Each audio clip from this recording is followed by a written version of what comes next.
Hi, I'm Matt Williams. Welcome to Glimpses. My guest today is a remarkably talented actor, director, and producer. She is best known for her roles as attorney Jessica Griffin on As the World Turns and as the medical examiner Melinda Warner on the NBC police drama Law and Order Special Victims Unit. And most recently, she played Whitney Houston's mother, Sissy Houston, in the film I Want to Dance with Somebody. She has won a Tony Award and a Drama Desk Award as a producer for Spring Awakening. She won an Obie Award for Outstanding Performance in Familiar. She is so gifted, and I'm so lucky to call her my friend, the fabulous Tamara Tunie.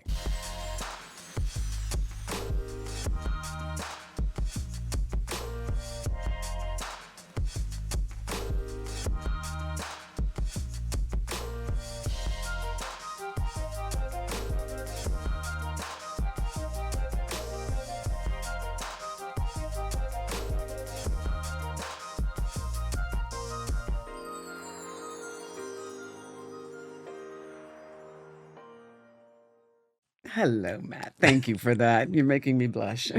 Welcome to Glimpses. Thank you. Now, before we say anything else, we have to start with the Berg. The Berg, my hometown. The Berg, your hometown. Pittsburgh, PA. That's All right. Because I was laughing when I was getting ready for this podcast because I remember I was trying to set up a Zoom call with you on a project we're working on. And you said, no, I can't do it then. The Steelers are playing. That's right. And I went, man, this is a hardcore Steelers fan. That's right. My blood runs black and gold, and I am forged by the fires of the Monongahela River in Pittsburgh. Absolutely. Well, let's talk about growing up there. Okay. Yeah, I grew up in a funeral home. Most people, well, a lot of people know that because I didn't know that. Really? No. Well, I did. I grew up in a funeral home. My family business. My dad was a young funeral director when he and my mother married, and they lived with a funeral director that he had been apprenticing with for a while. And when he got his own business, set up his own business in Homestead, Pennsylvania, he moved my mother and the four of us there, and then I think my youngest sister was born in Homestead. I think the Okay. rest of us were born in McKeesport. And so, yeah, so my dad established his business in Homestead, one of the very few Black funeral homes in the Pittsburgh area, and built his business from there. And, we grew up above the funeral home. I like to call it kind of like 6 feet under, but black. Wow. Less neuroses Uh-huh. and a little more fun. But yes, and then when we were all in school, my father encouraged my mother to go to PIMS, Pittsburgh Institute of Mortuary Science, and get her certification to be a embalmer and funeral director, and she did. Okay. And so they ran the business together for many, many years. That is wild. My grandfather and great grandfather had a burial vault company. Oh, interesting. Yes, yes. So the concrete burial vaults that go over the I So know when it I was well. 5 and 6 years old, my grandfather would take me with my lunch bag, and we would go and bury people, and that was my outing with my grandfather. Okay, so see, We got that connect- we have that in common. Dead people. Dead people. We see dead people. So you're growing up above a funeral home. hmm When did you get the bug and go, I think I want to act, sing, dance, direct? Did that happen early? Did it happen later? Well, it happened early in that since I was, 3, I love to sing and dance, and I love for people to watch me do it. Okay. So were you in front of the Ed Sullivan Show doing? Always. right. And, Saturday mornings watching Soul Train, doing our Soul Train dances. Absolutely. And yeah, so since I was a kid, and then I remember, I think I was about 5 when I had my first tap class. Right. And I still remember the first 8 bars of that routine to this day. It's crazy. But at the same time, I loved school, and I loved learning. And I was very much a science and math kid. I excelled, and I was a straight A student. But at the same time, I loved doing creative things. And I was an athlete too. I was captain of the basketball team, captain of the volleyball team in high school. I did plays with the school. I sang in the choir at church. I sang in my school choir. I was a cheerleader. My mother was like, you overachiever, you're doing too much. You're going to make yourself sick. And I would, and I'd be laid up. And she's like, I told you, and then I'd get healthy and then I'd back at it. So I've been a multitasker all my life. So it's no surprise that in later years here in New York, I was doing multiple things at the same time, a soap opera, Law and Order, and a Broadway show simultaneously. So that's just how I came out. That's That's okay. how I came out. And I think a lot of people don't realize that the connection between the discipline of athletics, sports, and acting, it's so similar. It all is similar. And that's why I'm a huge advocate for arts in schools.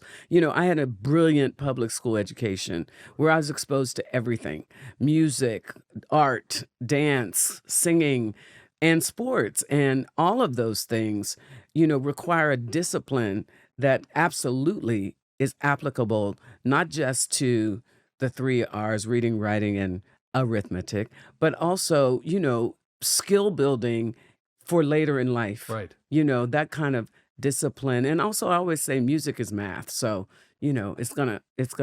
so I'm a big advocate. And when they are always slashing budgets and the first thing to go are the arts or the athletics, I cry from my soul, no, and do whatever I can to help support where I can. To agree with you 100%. Yeah. And I'm going to ask you the most important question of this podcast. Uh-oh. Are you ready? I'm ready. Is it pronounced Carnegie Mellon or Carnegie Mellon? Depends on where you're from. In Pittsburgh, it's Carnegie. Okay. So you graduated from Carnegie Mellon, Yes. and you're on the board of trustees now. So I you're am giving indeed. back to education because you know how vital it is, right? Absolutely. Right. Absolutely. I was really honored to join the board of trustees in 2020. During the pandemic. So my first board meeting was via Zoom, and I think my first in-person board meeting was earlier this year. Okay. So yeah. So I love Carnegie Mellon University. I think that it's one of well, I know that it's just one of the premier institutions, in so many areas, Right. but particularly the drama school leads. And so I'm an advocate. And when I was asked to join the board of trustees, I was really honored. And of course, I'm a trustee for the entire university, but my heart is in the drama school. Absolutely. And so I'm there to help in whatever way I can. And you were educated there. You graduated from Carnegie Mellon. You came to New York. Yes. Your first Broadway show Yes. starred the incomparable Lena Horne. Yes, You want to talk indeed. about that? What I'd was the love show? to talk about that. It's certainly one of my proudest moments. Yes, I came to New York and with my BFA in hand in musical theater, which was really exciting. And I kind of fell into the musical theater program because initially I just wanted to be an actor. I wanted to be an actor. I'm going to digress a little. Because I was a science kid, I thought I would go into medicine and be a doctor. But, I'm not a doctor, but I play Played one on TV. That's great. So it was really my senior year of high school that I wanted to go to drama school for acting. And I looked at the brochure and it described the audition for the acting program. And I found it really intimidating, even though I had, taken dance classes, I had done plays, I knew what a monologue was, but it required some other things that I was just like, I don't even know what that is. But I turned the page and it had musical theater option. And it had, for the audition, it was sing, dance, do a monologue. I was like, those 3 I can do. I've been doing those since I was a kid. And so I auditioned for CMU. It was the only drama school I auditioned for. And, thankfully was accepted. Right. And that program was the most rigorous program possible. It was like having a double major because I had the exact same acting classes that the actors had that I would have had if I just done drama, Right. but then I had music and dance. And so it was, from 8 o'clock in the morning to 11 o'clock at night. And then you would work on your scenes at night. So we'd be in there till 1, 2 o'clock in the morning and then up again. And then, I was a work study kid. So I was slinging hash in the cafeteria at 5:30 in the morning. You know what I mean? And so, that level of having to commit and show up has shown up in my work and my career ever since. Yeah. Ever since. So I arrive in New York, and actually, because of that degree in musical theater, because of that triple threat, I had more options to work. I could sing somewhere, I could dance with a company, and I could do an acting job. So I as soon as I was in New York, I auditioned for West Side Story, but it was going to be a tour, and I didn't want to leave New York, so I passed that. And then I auditioned for the Christmas Spectacular at Radio City. Absolutely. Right? And so I got that. But then I got a job doing Kiss Me Kate, which was the lead kind of character and everything. So I said no to that, and I took on Kiss Me Kate at it was a dinner theater up in Connecticut. It's on I remember that. Coachlight Dinner Theater. Up Yes. in Connecticut. Yes, absolutely. So I go up there and we, rehearse and we open the show. The next morning, I wake up with a sore throat. My tonsils have abscessed. I can't sing. I can't swallow. I can't do anything.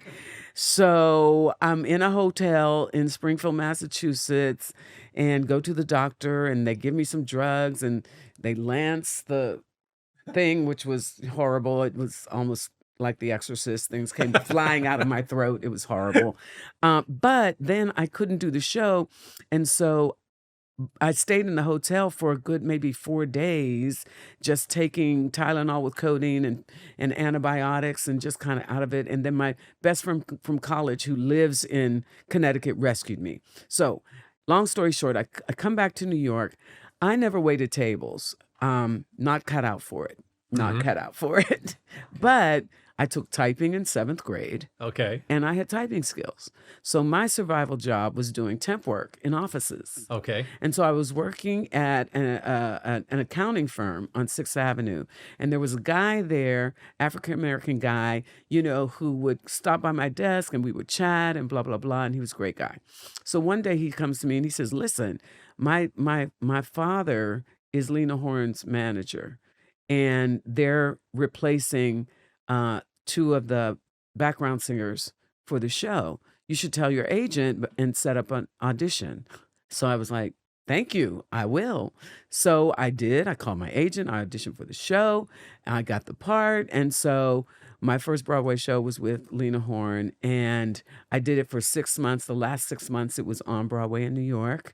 And that woman, watching her work every night, because you saw the show, it's pretty much 2.5 hours of Lena. We sang a little bit in the beginning. We sang at the finale, but it's all Lena. And she was there. She never missed a performance, no matter what, for 1.5 years. So that was the bar that was set for me. And one of the great stories that I like to share is when my mother came to see the show. And, my mother's gorgeous. And my mother was like, Gigi. Right? Gigi, Yeah. yes. And she was a young Lena Horne in her day. And, and so she comes to see the show. And we get the tickets. And I just arranged the tickets. I didn't see where they were. So I come out on stage. My mother is front row center. And I was like, who would put my mother front row center? You know what I mean? It makes me nervous, whatever. So at intermission, Lena always left her door open, and I was walking past her door to go up to my dressing room. And as I walked past, she said, Tunie. And I was like, I'm back up. I'm like, yes, Lena. She's like, come in here. I'm like, okay. It's kind of like being called to the principal's office. And I was like, yeah, yes, Lena. And so she's sitting at her vanity, and she's doing her makeup. And she says, Tunie, is that your mother in the front row? And I'm like, oh, God, what has she done?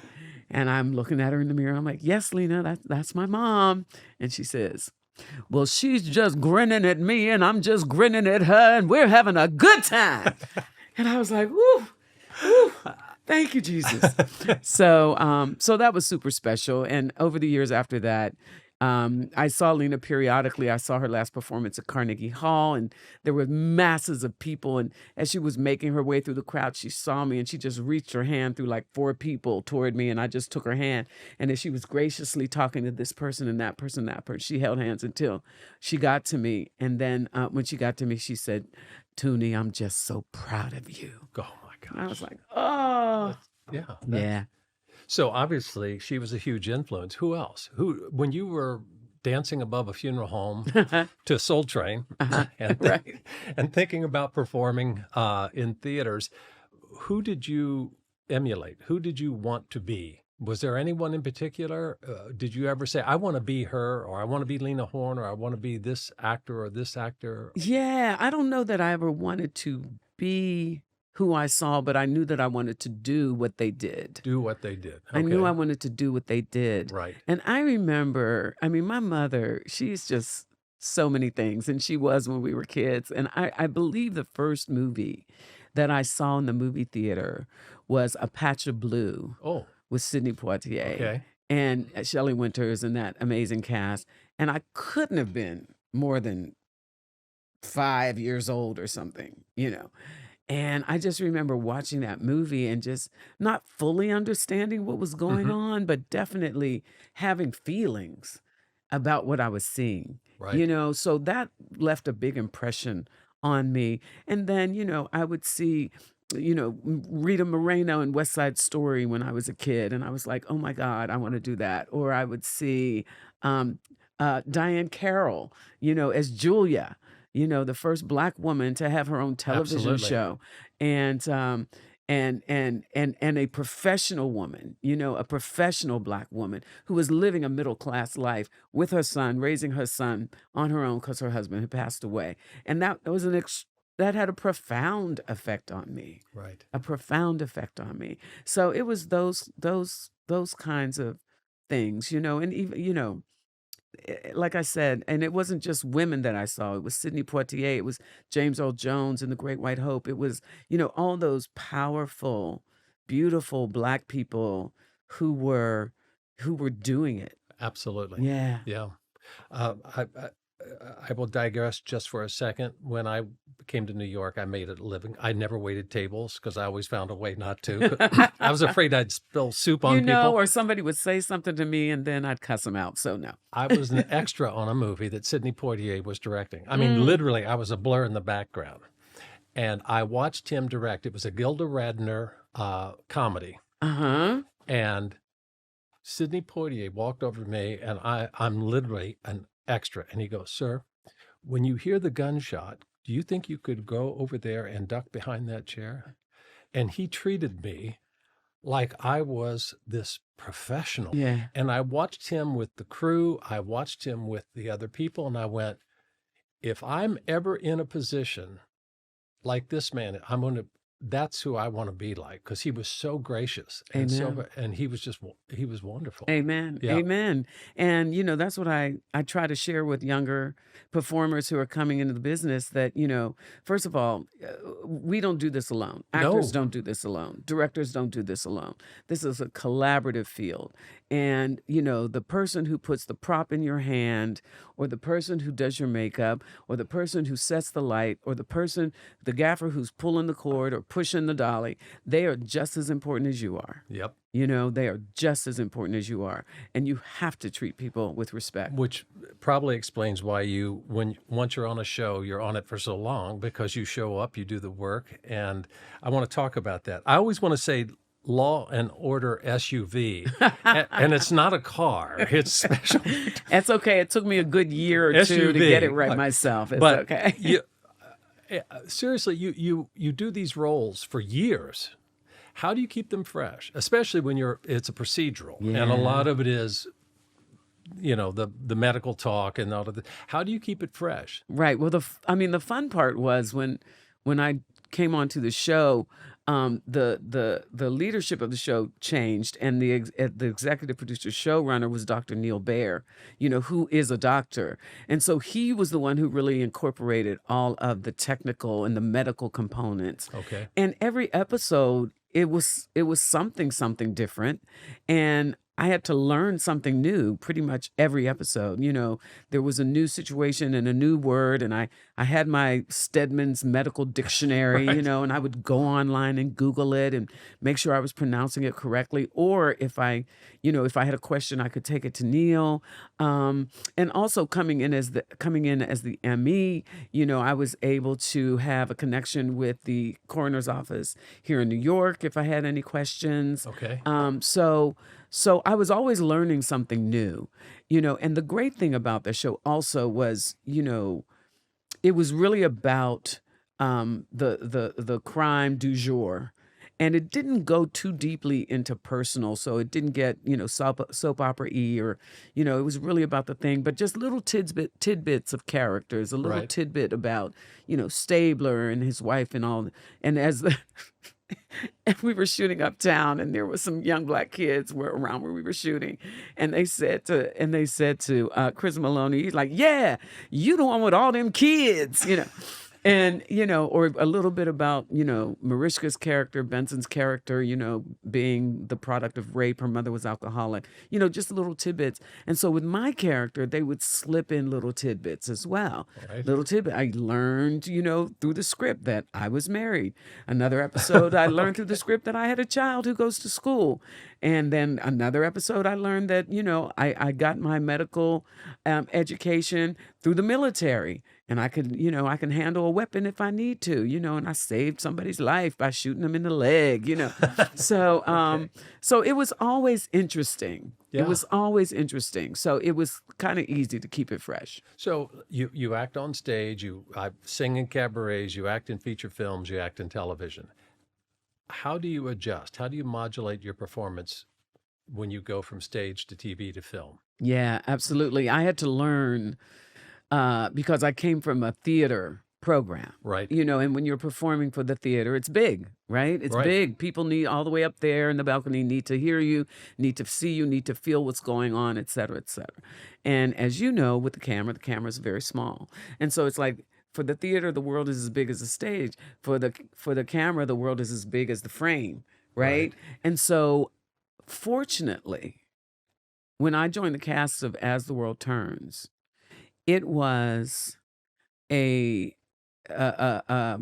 master's degree in camera work for me, because I had no camera work before that. Got it. And so I really had to learn on the job. And doing a soap, is a different kind of camera work in itself, because generally it's 2 cameras shooting at the same time or 3 cameras shooting at the same time, from live TV that you did. And so I had to watch, and I hate watching myself. It makes me self-conscious. But I had to watch my performance to see if what I was doing was coming across, was making sense. Was my response to something that someone said when the camera was on me? Or had I responded and then the camera cut to me and there was nothing happening? You know what I mean? So that was where I kind of learned the camera. And then, as I started doing more film, primetime TV, just really understanding the intimacy of the camera and how important the eyes are in camera work, and how important, the minimalism can be, how powerful that can be, to let the viewer come inside your mind, your body, as opposed to when you're doing theater, kind of putting it out there for them. You know what I mean? So, The camera's really there to record your thoughts. I absolutely agree. isn't- And how do we see the thoughts? In the eyes. In the eyes. So, and film acting so much, it seems to me that film acting is so much as just thinking the right thoughts. right? Exactly. Right. So true. Yeah. And it's amazing, because if you are that specific, the audience knows what's going Right. on. Right. Yeah. So you're preparing for a role like Sissy. Mm, You're portraying a real life human being. mm. Okay. Did you watch footage of her? Did you watch or interview people who knew her? How did you prepare for Sissy? Yes. Well, first, let me just say how daunting a task I thought that was. Uh-huh. and how important I thought it was to bring the Sissy through me that I could, that respected and honored, but made her multidimensional as well. And so, yes, I looked at every video of her. I could see, I mean, there was a wonderful documentary when she was even younger that I could watch. The Oprah interview after Whitney passed away. There was a lot of video out there of Sissy, which was But you wonderful. didn't hear. I've seen some of that footage, not a lot, but Mhm. you didn't imitate her. You Mm-mm. embodied her, Mm. and it could have been very easy Yeah. for you to just imitate her, but Yeah. you didn't. Well, no, I mean, because I couldn't. There's Right. only one Sissy Houston, and the fact that, that they wanted me to sing in the movie Right. and I wasn't lip syncing Sissy, was like, okay. And, Ricky Minor, who was so great, and Ricky worked with Whitney over the years, Right. and he knew Sissy, of course. And he was a consultant on the film. And, just even getting on a Zoom call with him, I was shaking, and he was just like, girl, just sing, just sing and tell the story, and I was like, right, why am I forget, because I can't be Sissy Houston. So anyway, so all the videos. And then I realized that I actually had dear friends and colleagues who knew Sissy and Whitney well. And so I just happened to mention, I'm getting ready to go into this project. And it's like, well, I was Whitney's drummer for the first 5 years of There you her. go. I was like, what? Tell me everything, and then another one, he wrote a couple of her hit songs and very good friends with her family, who's a good friend of mine. And I was like, tell me everything, So what I just wanted to do was take all of the information that I could get and put it through the prism and sieve of my body and come forth with the Sissy that all of that information that Tamara is now sharing could embody, Mhm. if you will. And the truth of the matter is, Sissy is not that different from Gigi, Your and mom. my mom. That's your mother, Gigi. Exactly, my mom. So it was just like, Okay. yes, I know who this woman is. She's strong but loving. Yeah. She's fierce but sensitive. I mean, Okay, so we've talked about Sissy and kind of channeling her and this amalgamation with your mom, Gigi. Um, when you get a script, it comes and they plop it down in front of you, and you read through, what's the first thing you do? Do you just kind of instinctively connect with the character? Do you start processing? Do you find the emotional ground tone? What's the first little ripple of creativity when you start to build a character? Oh, wow. When I start to build a character, well, first I always hope that there's some resonance. There's Something to connect with. something to connect Right. with the character. But I'm always just super curious about human behavior and why people do what they do. So I'm always Right. looking in the script, to kind of get a sense of, okay, what is the engine that drives this character? What is this person? What are they saying? And what they're saying, what is it they really want? So I'm always kind of hoping and looking for that kind of connection and that kind of curiosity about the character. Right. And then, depending on who the character is, even if it's fictional or if it's a real life person, then I just do some research on what that life is like. Even if it's fictional, if it's a person who does X, Y, and Z, let me investigate what that is to do X, Y, and Z. Mhm. You know what I mean? Or let me investigate what it is to live in such and such a place. or let me investigate, what it is to have that occupation, or let me investigate. So it's a lot of investigation. It's a lot of research, and I often tell young actors, read as much as you can, always stay curious, always be inquisitive. I watch people. I'm a people watcher. I watch people on the subway. I watch people on the street. I watch people.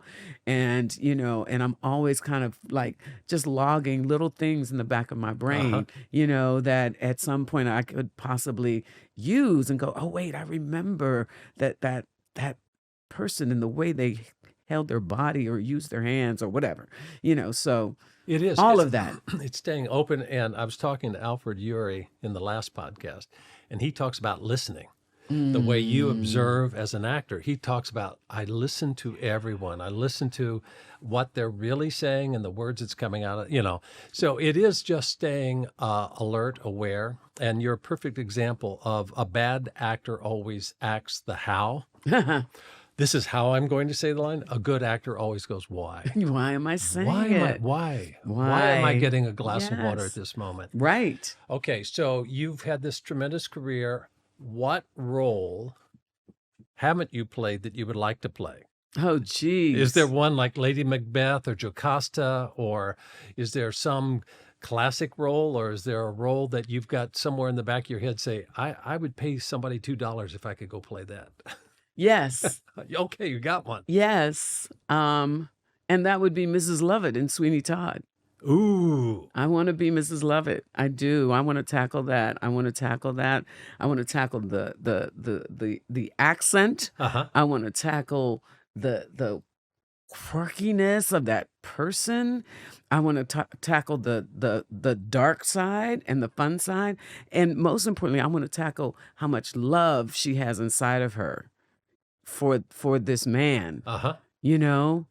For this man. I mean, she's so complicated, and people, you see it, and it's like, oh, she's just wacky, crazy Right. woman who, helps murder people and make pies. And it's just like, no, actually, there's a real human being there, which is why by the end of that play, if it's done properly, you could be weeping. When she goes. When she, Yeah. yep, Yep. yep. Okay, so I look at you and see what you've done in your life and your career. You are truly a working artist. You serve your art. You live your art. You are passionate, and you are disciplined. At this point in your career, you could kick back and kind of rest on your laurels, but you don't. You're still driven. What drives you? First of all, what laurels? Oh, come on. No, I mean, yes. Oh, wait, let me go back. Okay, no. Tony Award, Drama Desk Award, just a couple. Okay. I appreciate all of that, but I'm constantly looking for the what's next. Okay. And I'm constantly looking to grow and evolve, and I don't think we stop doing that as long as we are breathing. And so, and this particular art form allows us to continue to learn and evolve and grow and connect, with other people, both collaboratively as well as whoever might be watching or viewing the play or the movie or Right. whatever. I mean, and I don't think that ends. I just love it too much. Yeah. I I understand that because yeah. I think the thing about continuing to learn, you've never stopped learning. Yeah. If you've been writing 30 years, you kind of go, oh, I'm starting to get the hang of it. I'm beginning to understand how this works, or Isn't even acting or directing, whatever. And absolutely. it gets richer and deeper. And also, you're finding out not only about yourself, Mm, what you truly believe, what lives inside you, you're learning about other people. And I always say stories connect us. We tell absolutely. stories to know that regardless if you grew up above a funeral home in Pittsburgh or on a farm in Indiana, hmm there is a connection here, and we connect Absolutely. through our stories. That's right. That's right. And our stories are our humanity, Yes, you know? yes, yes, And that's why they're universal. right.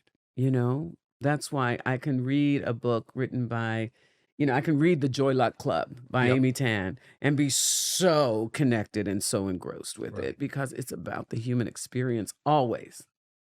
Well, this podcast is named Glimpses, and it's the book Glimpses.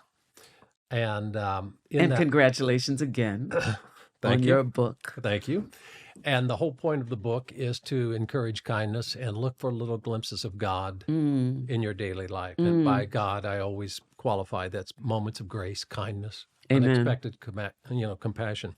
So as you go about your day, banging around New York, performing on stages or in front of a camera, do you see little glimpses of God? Oh, I do. I do all the time.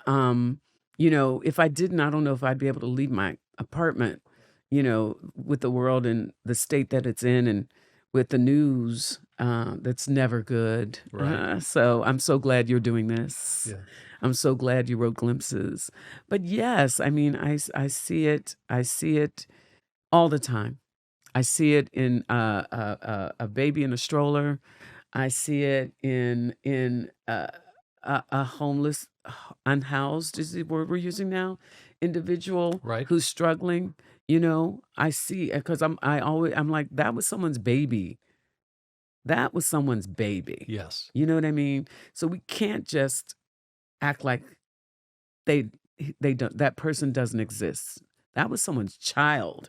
Again, I- that goes back to the storytelling and you as an artist finding the humanity in other people. Absolutely. And whether you're playing a character or not, it's looking for and finding that humanity. Yeah. Yeah. And the other night I'm in a taxi, and we hit a red light uptown and there's a guy, pandering, and the taxi driver rolls down the window and gives him $1, and I'm like, you didn't have to do that.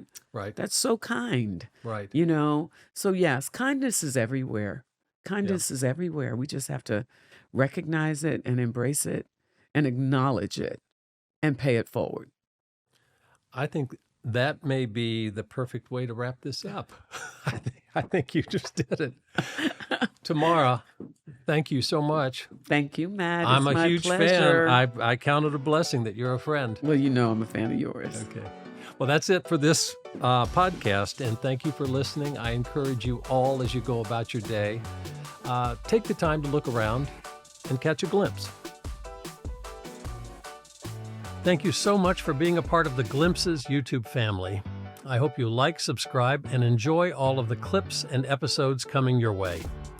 As you go about your day, I encourage you all to take a moment, look around, and catch a glimpse.